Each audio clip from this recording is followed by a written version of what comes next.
अस्सलाम वालेकुम दोस्तों। पाकिस्तान क्रिकेट टीम के वाइट बॉल स्क्वाड का ऐलान कर दिया गया है और बाबर आजम, जिनके बारे में पहले लगता था कि पाकिस्तान की टीम में होंगे, बाद में जिस दिन पाकिस्तान ने कप्तान बनाया शाहीन को, उस दिन बिल्कुल ही खामोशी छा गई थी। लेकिन गुज़श्ता शाम को जो बाबर आजम ने 49 रन्स की इनिंग्स खेली थी, गो कि आज वो सिर्फ 1 रन का इजाफा करके आउट हो गए, लेकिन उनका जो एतमाद बहाल कल शाम वाली 49 रन की इनिंग्स में दिखाई दिया, बज़ाहिर ऐसे ही लगता है कि उसी की बुनियाद के ऊपर पाकिस्तान क्रिकेट टीम का ऐलान आज अलस सुबह कर दिया गया है। हालांकि टीम पहले बन चुकी थी, शायद इसी एक नाम की वजह से पाकिस्तान टीम रुकी हुई थी और पाकिस्तान के मेयारी वक्त के मुताबिक सुबह 8:45 के ऊपर पाकिस्तान की वनडे टीम का भी ऐलान कर दिया गया, पाकिस्तान की T20 टीम का भी ऐलान कर दिया और नसीम शाह और बाबर आजम पाकिस्तान के T20 स्क्वाड में वापस लौट आए हैं। हालांकि हारिस रऊफ़ के इम्कानात थे, लेकिन हारिस रऊफ़ को ड्रॉप कर दिया गया है, सुफियान मुकीम को ड्रॉप कर दिया गया है और फ़खर जमान को भी पाकिस्तान के T20 स्क्वाड से ड्रॉप कर दिया गया है। जबकि पाकिस्तान का जो T20 स्क्वाड है, मैं ज़रा आपको पहले वो पढ़ के बताता हूँ। सलमान अली आगा पाकिस्तान क्रिकेट टीम के कप्तान हैं। अब्दुल समद की वापसी हुई है, आखिरी मरतबा न्यूजीलैंड में जो पाकिस्तान ने T20 सीरीज़ खेली थी उसमें शामिल थे। इब्रार अपनी जगह बरकरार रखने में कामयाब हो गए हैं। बाबर आजम वापस आए हैं। फ़हीम अशरफ की जगह बरकरार है।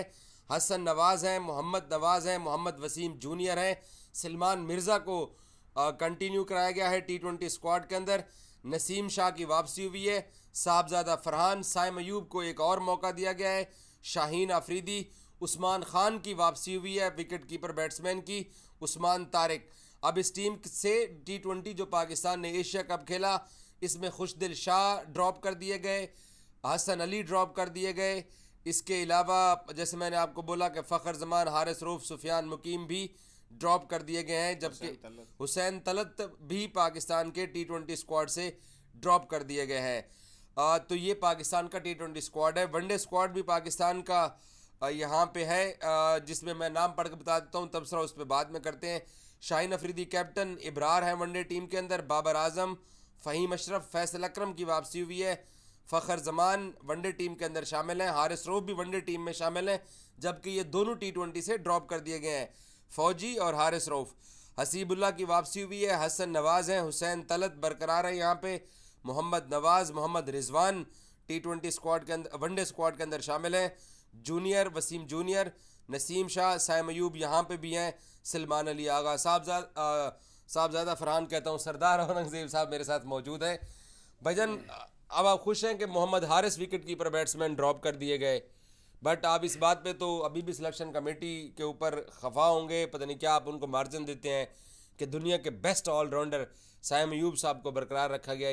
ये बरकरार है, ठीक है, बाबर में बाद में आते हैं। देखिए, मैं हमारी खुशी तो कोई मैटर नहीं करती, हम खुश हैं और हम खुश होंगे क्यों। मुझे सिर्फ आप एक बात बता दें, एक जस्टिफिकेशन दे दें कि ये जो कंफ्यूज किस्म के लोग बैठे हुए हैं और जो जब मैं इनको कहता हूँ कि इनको डॉक्टर को दिखाने की ज़रूरत है, तो फिर आप हंसते हैं, फिर आप गुस्सा भी करते हैं। नहीं नहीं नहीं नहीं नहीं, ये बहुत बड़े साइंसदान हैं। मुझे सिर्फ एक बात बता दें, आपने उस्मान खान को टीम से ड्रॉप क्यों किया था? मेरी तरफ देखें ना, आपने उस्मान खान को ड्रॉप इसलिए किया था कि वो बुरी परफॉर्मेंस है उसकी।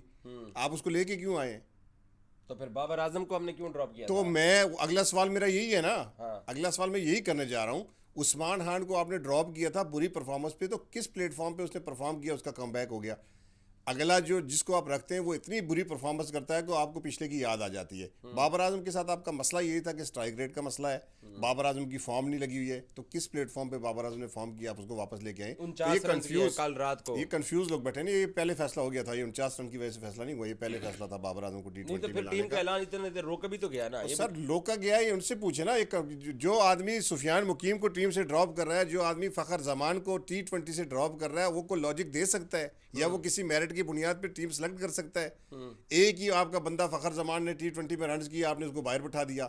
सुफियान मुकीम ICC रैंकिंग में सुफियान मुकीम पे एक टॉप 10 में आता है, ये अबरार आते हैं। आपने एक मौका देते हैं 10 मैच में उसके 20 आउट है, आप उसको एक मैच देते हैं 4 नहीं खिलाते। अब आप उस्मान तारिक साहब को नए लेके आए। अच्छा, by the तो way, इन लोगों के बारे में क्या बात करें। बाय द वे, जब हम वीडियो रिकॉर्ड कर रहे हैं तो बाबर आजम के बाद मोहम्मद रिजवान भी टेस्ट बचाने की कोशिश में आउट हो गए हैं। अच्छा हाँ वो तो अच्छा, आउट हो चलें गए। सलमान, मैं वन बाय वन आता हूँ आपकी राय लेने के लिए। सलमान अली अगा कैप्टन है, अब्दुल समद की वापसी हुई है। हाँ ये बड़ा वैलिड पॉइंट है। अब्दुल समद को आपने 1 साल कैरी किया, उसने परफॉर्म किया, और जैसे बड़ा टूर्नामेंट आता है, जैसे वर्ल्ड कप आता है, आप इनको ड्रॉप करते हैं, खुशदिल को लेके आते हैं, आप हुसैन तल्लत को ले आते हैं। तो अब मुझे ये बात बताएं कि उस हुसैन तल्लत और खुशदिल शाह को ड्रॉप क्यों किया भाई?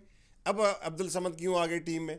तो ये इन लोगों को नहीं, मैं और आप इस पे बात भी करते थे, क्योंकि उन्होंने बहुत ही तबाहकुन बैटिंग की थी। किसने? दोनों ने। खुशी ने, जो उसको एक आधा मौका मिला। तो ये खुशी तबाहकुन बैटिंग 2020 से करता हुआ आ रहा है, ये अचानक आके नहीं कर दी। मुझे खुशी की वो बैटिंग तो बताएं जिसकी वजह से आपने टीम में रखा उसको। अच्छा चले, इब्रार अहमद बरकरार है, ये अच्छा फैसला है। हाँ, इब्रार तो जाहिर है। बाबर आजम की T20 में वापसी हुई है। अच्छा फैसला है, इसलिए अच्छा फैसला इसलिए अच्छा है कि बाबर आजम, चूंकि अगर T20 की आपने तैयारी करनी है वर्ल्ड कप की, तो वो श्रीलंका में हो रहा है, जो पहले दिन से हम बात कर रहे हैं। तो उसको देखते हुए ये बहुत अच्छा फैसला इसलिए है कि श्रीलंका के अंदर पिचेस भी जो होती हैं वो 140-50 वाली होती हैं, तो वो बाबर को सूट करती हैं। राना फहीम अशरफ T20 में मुझे समझ नहीं है राना फहीम अशरफ। हसन नवाज, मोहम्मद नवाज ठीक है, मोहम्मद नवाज भी ठीक है, वसीम जूनियर वसीम जूनियर मेरी बात सुन ले। वसीम जूनियर को आपने टीम में किस परफॉर्मेंस पे लाया था? जब सेलेक्ट किया था आपने एशिया कप के लिए, तो अब उसको जाहिर बात है आप सारा ही तो गंद नहीं कर सकते, तो उसको फेस सेविंग के लिए उसको रखना था, अदरवाइज को परफॉर्म करके टीम में नहीं आया। अच्छा, तो उसके अलावा सलमान मिर्जा की मुझे समझ नहीं है। नसीम शाह ठीक है, उसको चूंकि अगर बाकी डिलीवर नहीं कर रहे तो उनका बनता था कि वो आते। साहबजादा फरहान तो आपकी ऑटोमेटिक चॉइस है। और best allrounder in the T20 cricket international level mister Saim Ayub. अब देखें ना, साइम अयूब को अब उनकी बॉलिंग बचा रही है। अब वो बैटिंग में तो कुछ कर नहीं रहे, अब वो दुनिया के नंबर 1 ICC ऑलराउंडर बन गए हैं बॉलिंग की वजह से। तो मेरे ख्याल में इस वजह से शायद उनकी बॉलिंग का फ़ायदा देख रही है टीम, और क्योंकि आपके पास ज़्यादा ऑप्शन है बॉलिंग में, फिर बॉलिंग में आपके पास और भी तो बंदे हैं, तो आपने फिर फौजी की कुर्बानी क्यों दी है? ये तो मेरा सवाल है ना, ये मेरा सवाल है कि क्यों आपने फ़खर जमान, एक ही आपके पास बैटर था फ़खर जमान, आपने उसको बाहर कर दिया, उसकी कुर्बानी दे दी। अच्छा, तो शाहीन शाह अफरीदी तो ज़ाहिरी बात है, अगर वर्ल्ड कप की आपने तैयारी करनी है तो उसको तो वर्कलोड का मसला नहीं है।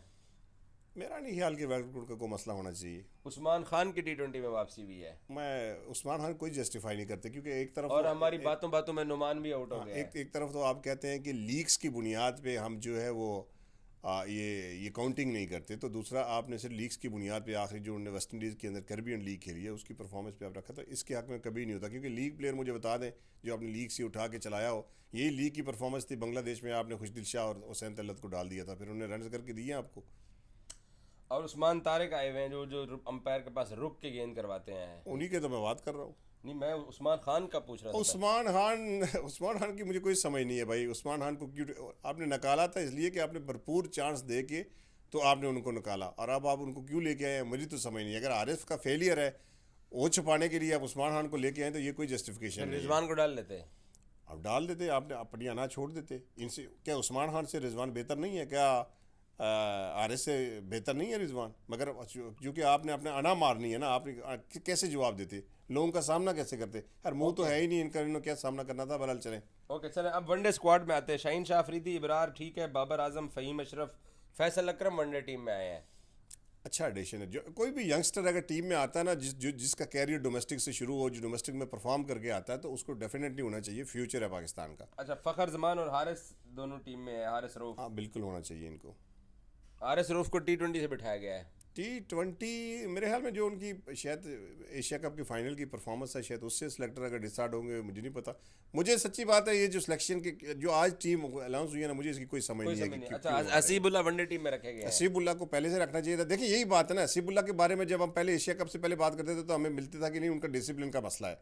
तो जब आपकी फेलियर होते हैं तो रातों रात आपकी डिसिप्लिन भी ठीक होता है, तो इनको तो पहले से टीम में होना चाहिए। अच्छा, वनडे में साइम अयूब को बतौर ओपनर रखा गया है और उनके साथ दूसरे ओपनर है फ़खर जमान साहब। तो इमामुल हक भी तो 45+ की एवरेज थी, उनको नहीं रखा गया। चलो ठीक है, अब्दुल्ला के ऊपर टाइम बुरा है, और जो भाई साहब के 1000 विकेटें भी हो गए जब से सैमन हार्बर पाकिस्तान वापस आए फर्स्ट क्लास क्रिकेट में। देखें ना, ये होता है डोमेस्टिक कि एक बंदे की डोमेस्टिक में 1000 विकेटें हैं और वो आगे फर्स्ट क्लास में, ठीक है ना। और आपकी 150 होती है तो अदर महमूद साहब प्रेस कॉन्फ्रेंस करना आ जाते हैं, 150 विकटें लोग 1000 लेके आते हैं और फिर इस तरह की परफॉर्मेंस करते हैं।